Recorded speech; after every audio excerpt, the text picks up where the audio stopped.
Welcome back to another episode of Ordinal Revolution. My name is Shizzy, and on this channel, we talk about BRC20s, bitmaps, and ordinals. We have an amazing show for you today. You guys know already the show. We like to dig into founders, dig into their backgrounds, really see who you're investing in as a person, because we like to invest in the people, not the project. The people control the project, obviously, but having good people in the space is really what we want and what we need. And I feel like we have a really good one today. We have Naqib from he has a Launchpad called Ordzaar, and it's a really cool project. It's brand new, so we're gonna dig into that. But as always, let me bring in my co-host for this evening, Mr. Yagobi. What's up, man? What's up? What's up? What's going on? So we got Naqib from Ordzaar. I am saying that 100% correct, right? Yep. Naqib. Cool. And we first came across him in spaces that we hosted, I want to say 2 weekends ago. Yeah. Really cool guy. Has some experience in the space for sure. You could tell. I believe he went through that, Ethereum DeFi infrastructure build out, but we'll get clarification on that when he jumps up. Sure. But one of the really cool things about him, and one of the reasons why I wanted to get him up here was because that Launchpad that he's behind, and he's behind that initiative. I believe it's kind of like helping project founders out and stuff, and I'll let him clarify that more. But it just sounded really interesting. Like I believe like the fee structure is really affordable and all that stuff. But we'll let him clarify that. But I'm excited to have him on. Yeah, me too. It seems like a really good project. We had some people actually reach out to us and say they're using them, which is awesome because it's brand new and it's really cool. So yeah, especially with young founders of young projects. So for sure. And the council actually told us about them too. So yeah. People are hearing about them. So without further ado, Mr. Naqib, what's up, buddy? Yo, what's up? What's up, GM and GN to everyone out there, wherever you are. So it's nice to be here. Thank you for having me for this podcast, and I'm just want to share and learn as well at the same time from you guys as well. For sure. Oh, yeah. I'm digging the Jordan hat, man. Oh, cool. That's Thanks, a dope man. hat. Yeah. Yeah, it's nice. he just sold the Hornets, didn't he, for a crap load of money? Yeah. Michael Jordan. I think he's probably tired of the stress, and it's like, you know what? I made losing 20x on my investment. So that's true. I think he's losing more hair, I guess. somehow, like his mustache. At this point, it's like the mustache. Yeah, whatever hair, bro. Armpit hair, whatever hair there is, you're fucking just gonna lose everything. All right, man. Let's dig into you. Take us back. Far as you want to go. And bring us up to you heard that magical word called Bitcoin. Yeah. For myself, as like anyone else, I've been mainly in the Web2 space. So I have been doing sales, BD, and marketing, for a very long time. And then in 2014, actually, when I was trying to kind of find a tool on the internet to make my life easier. So I was working on a way to create like a Polygon kind of thing for riders and stuff. And then this an ad popped up, and the ad was shilling Litecoin. So it was like, what's this scam? Then I closed the ad. I keep searching, do my work, and then the ad pop-ups again. It like chased me for the whole 5-6 hours of my life working in the office. And then I'm like, okay, you know what? You win. So I click on Litecoin. And then it just went from there, right? So in 2014, I clicked on Litecoin ad, learned about Litecoin. I'm like, oh, there's something else better than Litecoin, or older than Litecoin. Then that's why I learned about Bitcoin. But sadly, so on 2014, I actually didn't deep dive really deep into the blockchain tech, but I know what's happening. That colored coins was there. Mm-hmm. I came in during the exact time where I found Bitcoin magazine, and then I found Vitalik was working with the Utoro founder to do colored coins, if I remember correctly. But I didn't really dwell much, so I just know about it. And then only in 2016, when I actually went to a meetup, a very, very, very small meetup about blockchain and about Ethereum actually in Singapore. And funny thing is, Vitalik was there. There was only a couple of people in the meetup. And from then on, Vitalik was sharing more about smart contract application. He was pushing Ethereum to be the future and stuff like that. And that got me down to the rabbit hole since 2016 onwards. I took the leap of faith, quit my job, and then just went all in into blockchain. So in 2016, that's where I kind of just pushed myself into the blockchain space to learn more. To be honest, I was about to quit because I couldn't understand a damn thing about Ethereum. I read the white paper on the first day. I'm like, holy shit, what the hell is this? Then I tried to break myself out. I tried to Google what is Ethereum. There's not much resources out there. Everything was super tech. It took me 3 days to really fully understand. I did it like a freaking, like in school style, highlight things here and there, then go to different meetups and ask people what is this part about and everything. And that got me down the rabbit hole. And from then on, I worked in the blockchain space. So the first company actually I kind of contracted in was called a company called Indoors. So it was a beautiful thing. So they are trying to build social protocol even before Aave wanted to be social protocol. So they wanted to be a social protocol like a decentralized LinkedIn, which was amazing. They did. And they were the very first few projects in the space to build an ICO. However, while moving on working with that, I found DeFi much more interesting. So I worked in a company called Kyber Network in 2017. Yeah. So Kyber Network is one of very OG project in the space, right? It's it was one of the very biggest DEX, and even until now, it's very popular. And I think one way for it, the reason why it became so big back then was Vitalik was the advisor for Kyber. And Vitalik only advises like two companies like Omisigo and Kyber, if I'm not wrong, back then. So I was with Kyber and worked with Kyber in building DeFi. So I started my blockchain journey in Ethereum space from 2016 all the way to 2022. I should say I was in Ethereum space. And how got me into Bitcoin actually, to really build in Bitcoin like what I've done Ordzaar was in 2023. I followed up in terms of the Bitcoin news in 2021. There was a Taproot upgrade, right? So there was the Taproot upgrade that kind of changes everything how Bitcoin future direction is. And true enough, Casey pushed the Ordinal theory, and then Domo pushed the BRC theory, and then here we are. I'm telling myself like, okay, this is really cool. Bitcoin is the OG chain. That's what started me to Bitcoin. I mean, Litecoin got me started, but Bitcoin got me really deep. And that's where I moved back to Bitcoin from Ethereum space, because Ethereum, one thing about Ethereum is it's a very beautiful space. However, I got a bit pissed off with Ethereum, right? So Vitalik, he talked about smart contract applications. It was meant to be used in various verticals, not only in DeFi, right? In social protocol, I say in agri-tech, in health tech, in logistic technology and stuff like that. But if you look all over the years, right, what has been dominant in the blockchain space for Ethereum is always DeFi. There's no space for other innovation to come. Whatever innovation that comes outside of DeFi, it just get shut down, or the community just don't really care. The community just really care about DeFi. And I got sick and tired of DeFi.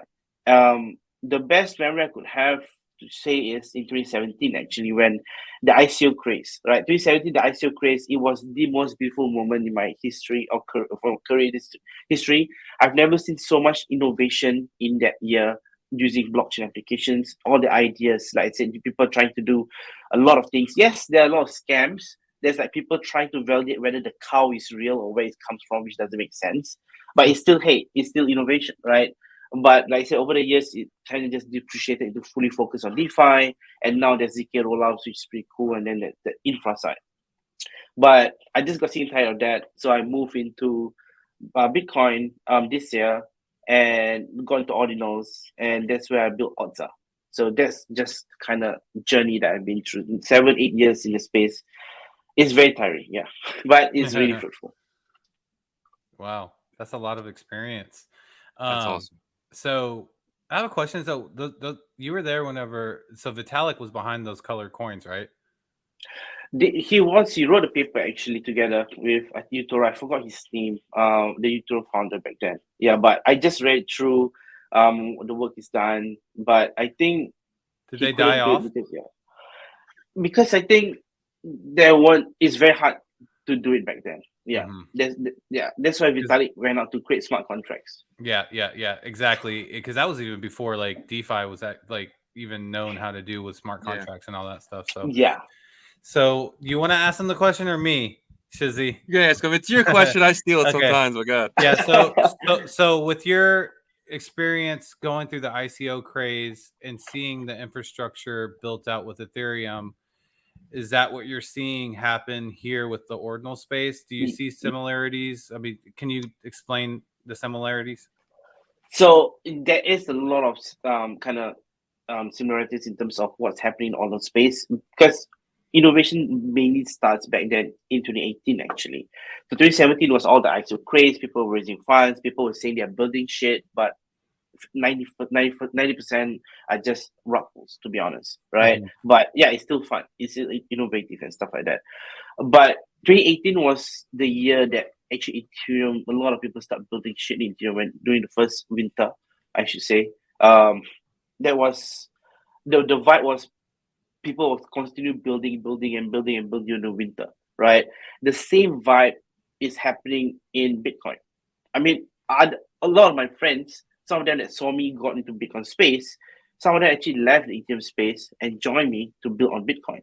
And if you look at how Bitcoin has progressed, it's even faster than what Ethereum progressed back in 2018 in terms of people instantly building, like Liquidum building a lot of things. Then there's indexes coming in, there's oracles coming in, ordinals, then there's BRC, there's swaps, there's so much things people are building in, right? Like in the Bitcoin space. Is because I think people learn from what they built in Ethereum or in Solana or in AVAX or in Tezos, whatever, and they bring that knowledge to Bitcoin, and that's why it's growing faster. It's been built faster than the rest. Yeah. Do you think ordinals is a different technology approach for sure, but do you think that we will have liquid tokens? Like, do you think we'll have liquidity living on the ordinal layer? I think on that part, shout out to this person called Sonic Zhang. Yeah. We're interviewing him on Saturday. Oh yeah, shout out to him. Telling him to say hi. He's building ORC cash protocol, right? He's building ORC. Yeah. I think for BRC, it's a cool way to innovate Bitcoin. But I think based on what I read in ORC, it can be that layer that unlocks DeFi in Bitcoin. That's what I feel. Unless BRC itself, I know Domo is working on something. I had to chat with him. He's working on upgrading BRC and stuff like that. But in a way, I feel that there one day, even without any smart contracts capabilities, right, there could potentially be DeFi in the Bitcoin space, depending on how these guys are doing it. Right? There's already freaking stable coin in Bitcoin, man. Come on. Yeah. Stably just launched back then. Corey, the founder, is a friend of mine. Crazy idea launching Bitcoin on BRC, stablecoin BRC. That's what you call a real degen there, bro. It's like, oh fuck it, stablecoin. Wait, is Stably a BRC20? No, Stably is actually a company that does stablecoin as a service. So they kind of get contracts from different layer ones and help them build stablecoins for their layer ones. And he was like, you know what, I want to build stablecoin on BRC. Just for the fun of it, and he actually did, and we were crazy. Yeah, it is pretty cool. Stablecoin Bitcoin, that's really funny. Yeah, because the stablecoin on Bitcoin, you would need the supply to be insane, because you can't create more. Like once you inscribe the total supply, you just not getting more unless you create another token. I think he said it like trillions of worth of BRC stablecoins. Yeah, I think that should be enough. I think he followed the US economy in terms of trillions of dollars of base GDP over the years, and so he did like $1 trillion of stablecoin. So if he can pull this off, man, he's gonna be a legend, bro. If he can pull it off using ORC or BRC or even what SRC Bitcoin stamps or something going on, I don't know, but he's gonna be a legend, man. Yeah. Well, if ORC Cash ends up being a standard, hopefully the BRC20s can transition to that protocol standard. I'm sure that like whoever's behind that initiative, if it's Sonic or his team or whatever, they'll probably realize they'll have to find a solution to merge those if they want that to be the main standard, because there's just so much money in BRC20 right now. Yeah. I think as long as Sonic creates this productive standard, still have that underlying layer for what Domo did for the BRC in general, it shouldn't be an issue. Because at this point of time, ORC and BRC, they can technically coexist because they have the same base layer. Yeah. So it shouldn't be an issue. So it's more like ORC can actually be natively swapped to BRC, and BRC can be natively swapped to ORC because of the same tech. Yeah. Gotcha. Makes sense. Yeah. All right, we'll go into so you're in the ordinal space, and then you decide that you want to create a project. Is it so? This project, is it something that you thought of yourself, or did you look into it? And could you explain like exactly what it is? I mean, for myself, how Ordzaar created is actually a cool story, right? So there was one of co-founder called Mark, an amazing British guy who lived in Malaysia. He's been in the blockchain space. He's not a Bitcoin maxi, he's not an Ethereum maxi. He's a blockchain maxi. He is a guy that believes that crypto is meant for the people in need, and the people like who have money should just hold fiat. He does not have crypto, if I'm not wrong. He only holds fiat, but he believes in the blockchain tech. That's his own mindset, right? But he's an amazing guy. He works in the Bitcoin space for since 2009 or 2008, 2009, that kind of time, right? He understands the space. A very amazing guy. And he actually built something called Sado Protocol. So Sado Protocol is the first ever self-authenticating decentralized order book, where you can you type sado.space. If you type sado.space, you can go to the website, and then it's amazing that he started this backend book where it's meant to be open source. It is open source actually, an SDK toolkit that he built for everyone to use. So if you're a marketplace, or if you're someone that you want to create your own collection, and you do not want to kind of be constrained by the centralized marketplace fees or regulations or rules, you use Sado.space, you can use it, build your own website, find it in front of it, and onboard your own collections, and you can just do your own private airdrop, or what collection drop or whatever, right? It's the very first as the self-authenticating order book, decentralized order book in the space. So he built that, and then I was into it. I was like, this is really cool and stuff like that. So I'm like, okay, let's try to see if we can get other people to use it. And then we actually had two artists, a Web 2 artist actually, a friend of his called John and Stu. So these two artists, they are really OG Web 2 artists in the space for more than 30 over years altogether. So Stu is an artist for album covers. If you know all the music CDs back then with album covers, he drew that in the past. He has connection. He has license rights to Pink Floyd, to Jim Morrison, rest in peace, rock legend, and Led Zeppelin kind of guy. And then there's John, who has been drawing art for very long, and all his artwork has been sold by big hotels and casinos all over the world. And then they onboard their work in Sado Protocol to try to sell the ordinals, the very first Web 2 ordinals in Web 3, but there wasn't any front end. So we decided to be Ordzaar to create a front end to it, where it makes people too easy and buy things. And that's where Ordzaar was actually born, right? And the ethos for Ordzaar is to be as close as what Satoshi did for Bitcoin, and which is to cut off any middleman. So that's why for Ordzaar, I can proudly say that we are a no-fee platform. We focus on artists and collections where they can just come out with all their artwork. They can sell their artwork without us or Ordzaar taking any fees. The reason is because this Ordzaar in the future, the long-term goal is to let it be fully decentralized, meaning we're going to give it to the public, let the public run it, let the developer code it and maintain it, and whatever. That is my achievement. That's the kind of legacy that I want to build Ordzaar, to push it, to make it fully decentralized marketplace. Because no one should be able to pay high fees to sell things. That's not what Satoshi envisioned in the first place. Oh Yeah. That's what I was talking about, Shizzy, in the beginning. That they were catering towards the artists and stuff like that. So there is a fee though to mint, right? Like, because you have to keep the website going and stuff.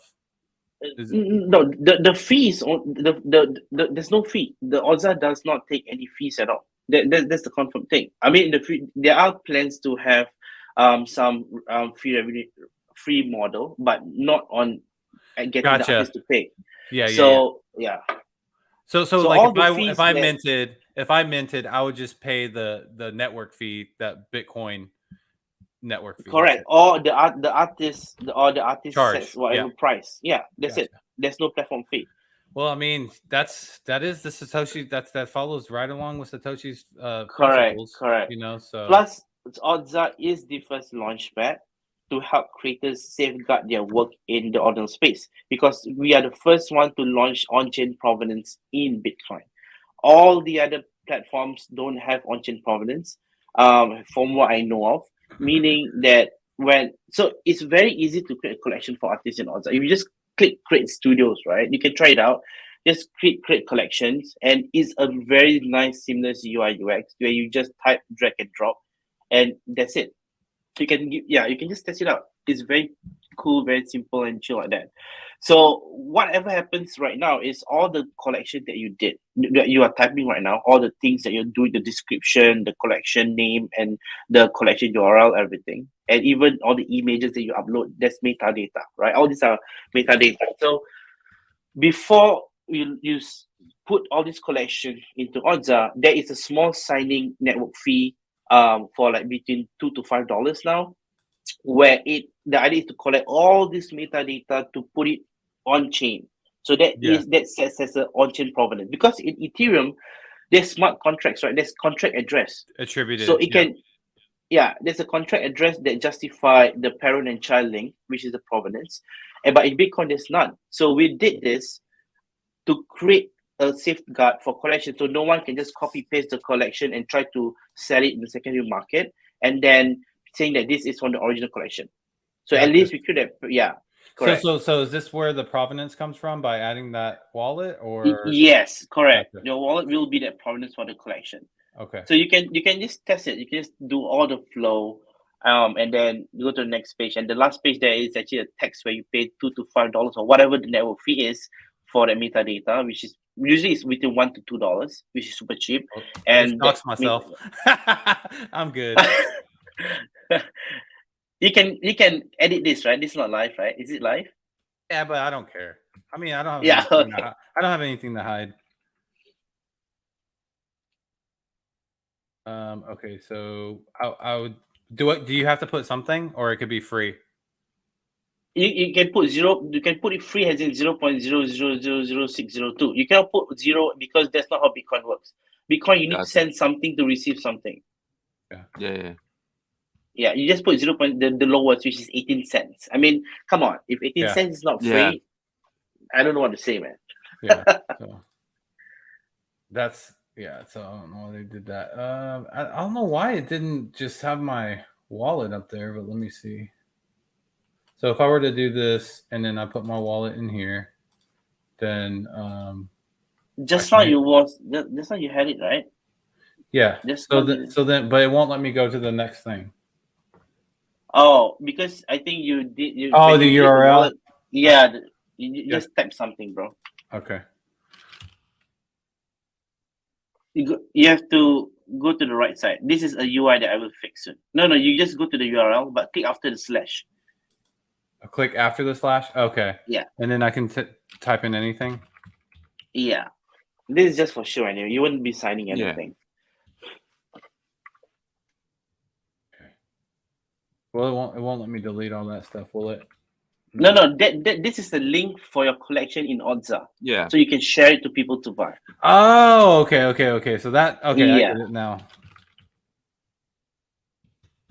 Yeah, just create random stuff. Well, yeah, it's fine. Then you can click next.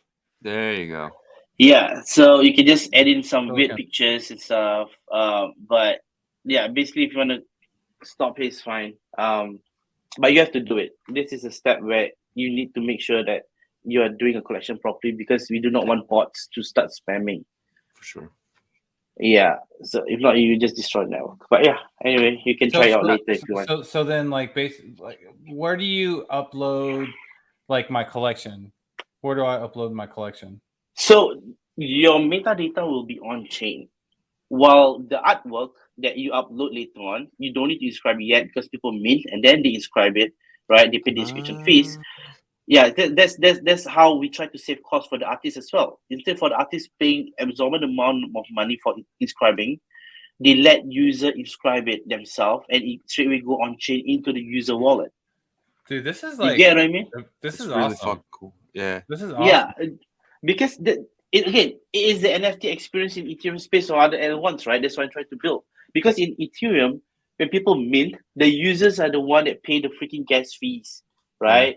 And the mint fees. Why can't we have the same experience in Bitcoin? Why do artists need to spend $100,000, $3,000, $50,000 to inscribe first and then push it out and then just sell it? Hopefully, people will buy. If you don't sell out, you're gonna lose money. For sure. Yeah. That's why, yeah. So I build it in a way that you build all that collection. You put in your 10K PFP collection. The metadata goes on chain, right? And your image metadata will go into IPFS. Very similar to if site. But however, the difference is when someone press mint, that metadata from IPFS get pulled down and inscribed directly to the Bitcoin space, into the blockchain, and into Satoshis, right? And then it will be directly to your wallet. So that's the difference. In Ethereum, it's just when people mint, the picture goes into a smart contract, but the picture still stays in IPFS. Yeah. So that's a big difference there. Yeah. I mean, I always say that, like, if you can have the asset on the chain, that's better in my opinion. But like, there's different functionality purposes of having IPFS. Yeah. You know, like if it's like a token gate NFT or something for like an event or something like that, right? So yeah, I mean, you can probably do that on chain too, but still, nevertheless, yeah. So I mean, like, I think this tool is awesome because you know, like it works out with, like, so you know, Bonk BRC20 Bonk. That guy, he's been looking for a platform, and he actually messaged me. That guy works hard, and he messaged me, and he was like, I found a platform that I can partner with. So I think this is gonna be a good UX for the project owners and the artists and even people that are minting on here. Seems easy. For sure. It is really, I make it very, very, very simple. Like I said, why build something new when something is done really well in Ethereum space and just bring it over to Bitcoin? I mean, of course, there's a lot of problems building on Bitcoin. There's no smart contracts. For me, I'm so pampered with smart contracts innovation for the past 7 years that when I go to Bitcoin, like, holy shit, how do I do this without smart contract? Right? Yeah. But that's where it kind of, me and the other co-founders, we are kind of busting our brains together to how do a lot of research, and finally we got here. Yeah. Correct. Yeah. So obviously down the line, you guys are going to be transitioning to a somewhat of a DAO. Do you guys say the word DAO, or is that just something that's like frowned upon? You kind of want to give it to the community, but like you said, the community is going to run it. Are they going to run it using a coin? Is there going to be a coin coming, or? I don't know, man. I can't comment on that, but we I got you. At this point, we just want to let it run by the community because Ordzaar is built for the community, right? Gotcha. If you go, just follow Ordzaar Discord. If you have any issues, go to Ordzaar Discord. If you have any ideas, go to Ordzaar Discord. We are always open to build for the community, for the artists, actually, right? For example, my team is actually, we have a research team as well looking into doing royalties in Bitcoin, on-chain royalties, by the way, not those manual royalty in Bitcoin. And we're trying to do on-chain whitelisting. And one thing, you should go to oips.io. That is where we are trying to build an improvement protocol, or improvement standard for Ordinals theory itself. For example, me and my team are researching on something called VRF. You know, in blockchain, in Bitcoin, there's no VRF. There's no on-chain VRF. In Ethereum, there's VRF. You guys know what's VRF? VRF. No, what is that? Virtual. So something. So it's a virtual randomization factor. Or is it a verifiable? Yeah, sorry, verified randomization factor. So in the Ethereum space, when someone mints in the backend, when it says it's randomized and whatever assets you get, whether the different traits you get, the kind of like for example, if you want to do Azuki's, right? So if you do Azuki when you random mint, you don't know what traits you're gonna get. That's the fun part. It's like the gacha, right? It's like you open an FUT pack from FIFA or something. And all the traits they have is randomized. We don't have that in Bitcoin because there's no smart contracts. We can't do that. But we are looking into working on how we can do this VRF on chain in Bitcoin. So for Ordzaar, we're not only building a launchpad for communities, we are trying to build toolkits and SDKs for everyone to use. Whatever you see in YPS or IO is free. We build it to give it to everyone. Even let's say if you say other marketplace or other launchpad which is a competitor, they want to adopt it, adopt. It's fine. I'm here to grow, right? I'm here to grow the space, not to compete. Like in 2017, 2018, when Ethereum was growing, when Kyber was growing, there were so many competitors in the space, but all of us actually came united and support one another. Like there's Kyber, there's Bangkok, there's Shapeshift and everything. And eventually we all work together in early space. Because this space is so young, so new, if we are competing, there's no point even to do this space. You just eat each other and then you don't get anywhere. Correct. Exactly. Yeah, man, cool. I really think this is awesome, man. You guys are doing for basically absolutely free, just for kind of building the infrastructure of what we already have, man. That's amazing. I definitely salute the whole team, man. Thank you. I definitely like what I'm hearing so far. Yeah, and it's like when you provide a service to a group as passionate as artists, that appreciation is gonna go far. Not only that, it's like when you're not so focused on monetizing, because like let's be honest, like the crypto space has gotten to the point, like we went through like COVID and there was just all this like money circulating and all this stuff that like crypto did like blew up and then it like sucked all the liquidity back out. So everybody's so focused on making money. Where can I make my next money? Where can I make my next money? But when you create like a service like that is just, hey, use this service. This is a tool for you to create your art or your project or whatever. We're not asking for anything. Then you start. That's like concept, right? That's like concept, like search engine, like Google search engine, same kind of concept. When people brought that up, like Google started that, not saying, hey, you got to pay us money to use this search engine. People were like, holy crap, I can just search anything on the internet. This is kind of that same concept. For sure. Thank you. I mean, that is what my plan is for building this and all the toolkits together with all the co-founders. We just want to kind of be true to what Bitcoin is, right? I mean, I'm into Bitcoin not because I'm making money in the past. I'm into Bitcoin or into blockchain itself because I believe it's the tech.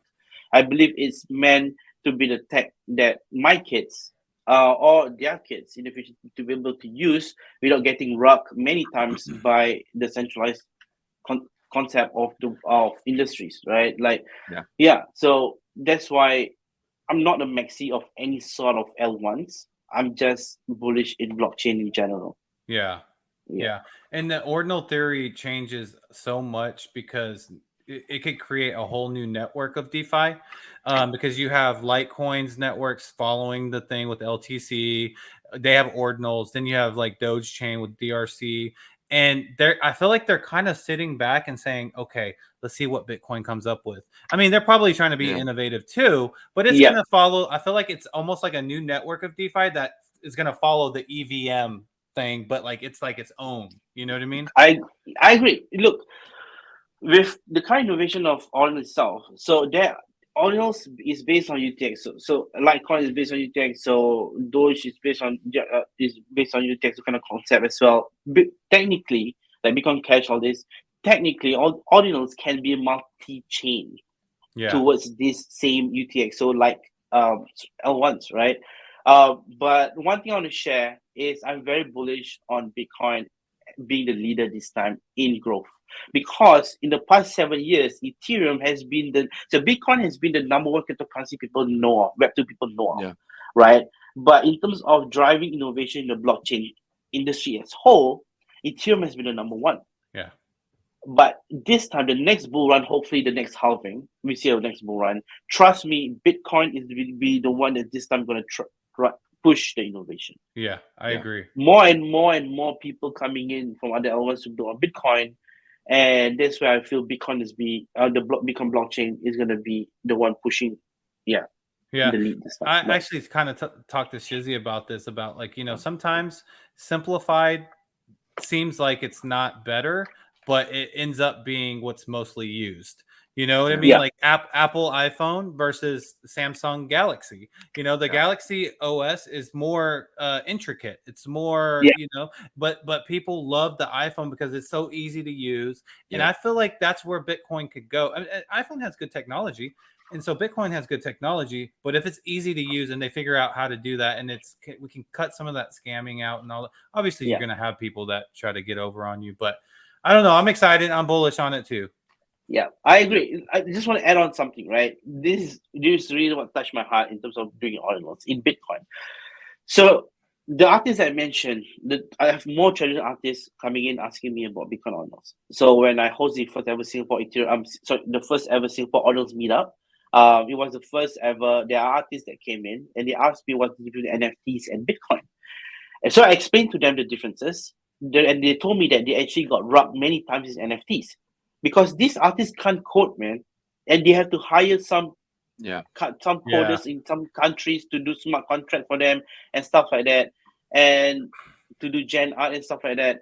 And when they onboard into, let's say, OpenSea and stuff like, or their own website and stuff like that, they lost all the image. The community called them a fake artist scam, but it's not them because they didn't want to pay any more maintenance fee for these developers to maintain the smart contract. In NFT, if you don't maintain smart contract, your smart contract breaks. Basically, your whole NFT collection breaks, right? So when I explain to the audience, it's very, very, very similar to Web 2 in the sense that in Web 2, you draw, you put in art gallery, people buy, that's it. In Ordinals, you draw, you inscribe, people buy, that's it. There's no smart contract, there's no nothing. It's just pay inscriptions and that's it. It will be there forever and ever.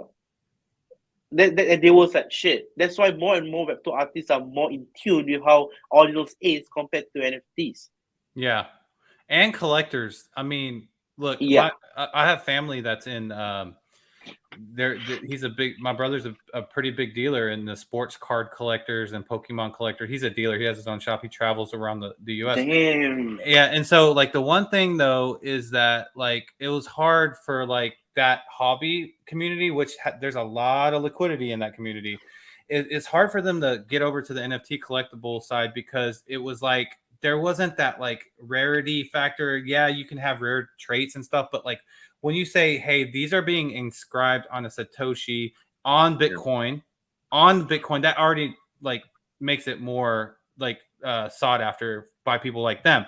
And then you can talk about rare Satoshis, and the ordinal theory and all that stuff. So it's definitely like from having that collector background, it's made me way more interested in NFTs coming over to ordinals than I was in traditional DeFi. That's just me though. No, I agree. Yeah, for sure. Yeah, 100%. Cool. Awesome. Yeah, man. All right, man. Well, this is part of the show where we kind of let you talk to your community. Obviously, you guys are a very young project. Community isn't there, so you guys are complete building. Where can people come find you? Discord, Telegram, Twitter? Yeah, you can just find out Discord. I mean, you can go to ordzaar.com. We have all the links there. Just give it a try, man. I mean, all I want to say is it's free. There's no harm trying. Something's free. You might fall in love with it. For anyone else who wants to buy artwork, support your fellow creators in the space, be it in Web2 artists coming in or Web3 artists, just come and try to see something. If you like it, mint, right? That's how we support one another. Even the community is not big, right? Even if the artwork is not the whole hype is not like D-Gods or Yuga Labs and stuff like that, right? But what I'm trying to build is bringing that Web2 vibe into Web3, where real artists comes in to sell, and then people that who love artwork in general buy and just go like, wow.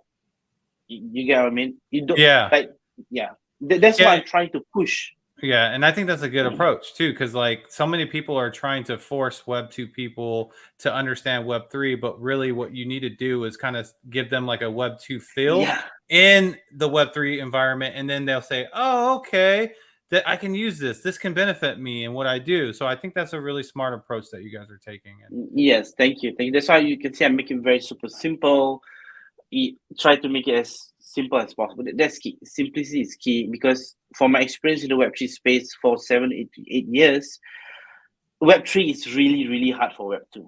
Yeah. Really. Web3 is really, really hard for Web2. When I tried to ask my mom and dad, who's 50, 60 years old, they couldn't understand what I'm doing. They have to, why is there so many steps? Why I have to do this? Why I have to do that? And stuff like that.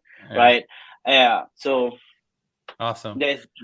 Yeah. Well, you guys heard it from Naqib. You know, you can find the website, all the links Shizzy is gonna put in the description. Yep. We appreciate you, sir. We learned from you today, and we appreciate you kind of teaching our audience too. So we appreciate it. Awesome. I have one last. Thank you. Sure. I appreciate it.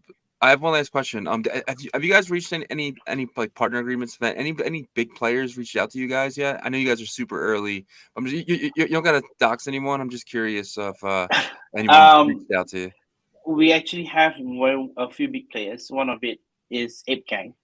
Ape Gang is one very OG, if not the OG Ethereum NFT in the space. Yeah, they reach out to us. They are going to partner with us. Shout out to Ape Gang. Hell yeah. Ape Gang. Yeah. So they are using Ordzaar to partner with us. We have the biggest Ordinals Japan community in Japan called Ordinals Japan. They have like more than 5,000 people, and half of them are artists, and we are gonna partner with all of them. Hell yeah! Nice. That's nice. Yeah, correct. That's so we awesome, have more. man. We have Nomi. Nomi is I've seen her as well. Yeah, she's amazing. She's a tech and she does art, beautiful art as well. She do one-of-ones, not those big clients as well. And we have more coming in as well. Nice. Dude, I absolutely love this project. I'm so glad you came on, man. I'm going to dig deeper, and maybe I'll even create some. It's just for the fun of it. Yeah, but yeah, it's just for fun, bro. This something nice. Yeah, we can do a tutorial video on it. Yeah. Actually, I do have a tutorial video, but we can do it again with you guys. Or you can do it with the team. Yeah. Awesome. Well, like he said, we appreciate it, man. This was amazing. We'd love to have you on again. You guys get anything new, reach out to us, or if you want to come on and shoot the shit with us, we appreciate you, man. It was really great to meet you. I really cool. Thank you. I mean, the next launch, the phase 2 will be the secondary marketplace. So save your date. If any of you guys got already inscribed ordinals that you want to sell or have a collection to sell, Ordzaar is going to release a secondary marketplace on the 19th of August. Nice. 19th of August. Yes. Again, 0 fucking fees. So whatever you sell is yours. That is a definition of. I'm sticking close to the ethos, right? So don't ask me how I'm gonna make money. I'll think about my future self. I'm gonna think about it. But I told everyone, the co-founders, that we are not gonna charge fees forever. If Ordzaar is gonna be run by communities, the communities is the ones gonna dictate the fees in the future, not us. Gotcha. It just keeps getting better. We're definitely gonna, so we'll definitely put the video out and let people know about what's going on and what you guys are building, because we definitely think it's awesome. For sure. Cool. Thank you. Awesome, guys. Thank you, guys. Yep. Please smash the like for him. Please smash the sub for us. Hit the little bell icon. We put out videos all the time. Appreciate you. Yagobi, always appreciate you, buddy. Yep. If you guys want to get more update from myself, just follow my Twitter, Naqib_Noor. I think Shizzy can help share that as well. So I'll put it in the show notes. Yep. Sounds good. Down low. Cool. And we'll definitely have you on again. See you soon. Thank you. All right. Thank you, guys. Have a good one. You too. Bye-bye.